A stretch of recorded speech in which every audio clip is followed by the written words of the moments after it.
Here's Chief Meteorologist Chris Boone. Well, a winter storm moved through much of Texas again, brought some snow for the northern parts of the state, not for us here in the Concho Valley. We did see some cold rain totals across the area, and you take a look at the watches and warnings across the eastern parts of the United States, really shows you the expected path of the system as it moves off towards the northeast and out of the state of Texas. It did see some actual severe weather, some tornadoes in towards parts of the southeast of the state and towards the Gulf Coast as well. Snow still kind of lingering in towards the northern parts of the state. It's going to be moving off towards the east as well. But for the most part, here in the Concho Valley, things have cleared out fairly nicely. Again, we saw some of those showers through the early morning hours.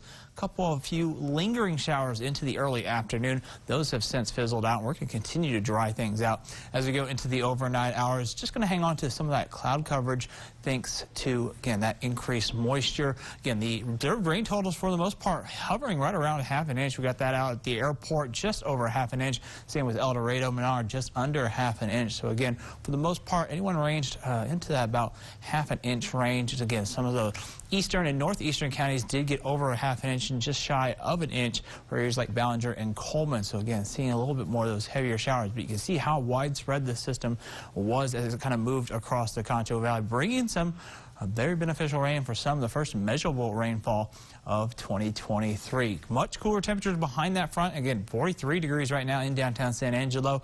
Those winds still out of the west, very breezy and gusty across the area. Right now out of the west at 24 miles per hour. You can see those clouds kind of moving a little bit quicker on our cactus cam. You see those temperatures cooler towards the north, still hanging out into the 30s, 40s for the most part across the majority of the Concho Valley, especially towards our southern and southeastern parts. Again, 49 for Mason as well as Junction, some of the warmer spots, if you want to call 49 degrees warm. Temperatures, or winds rather, still gusty across the entire Concho Valley. That's going to persist through the overnight hours, going in towards tomorrow as well. It really won't be until tomorrow afternoon into the late morning hours we see those winds begin to die down.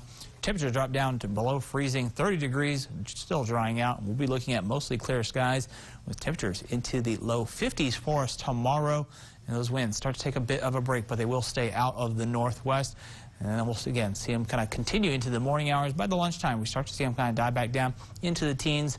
And a little bit more manageable, a little bit calmer conditions as we go in towards your Thursday as well. So fairly quiet conditions as we go in towards the rest of the week. You know, we'll see high pressure kind of rebuild, seeing those fairly quiet conditions, clear skies, but we will see a little bit of cloud coverage kind of make its way back in towards the area as we head in towards the weekend, though not expecting any rain. All that rain staying well off towards the east. So a dry 7-day forecast, but we see those temperatures below average into the 50s to finish up the week. Those winds pick back up out of the south. That's going to see the temperatures kind of jump back into the 60s before another cold front pulls us back down into the 50s going into next week.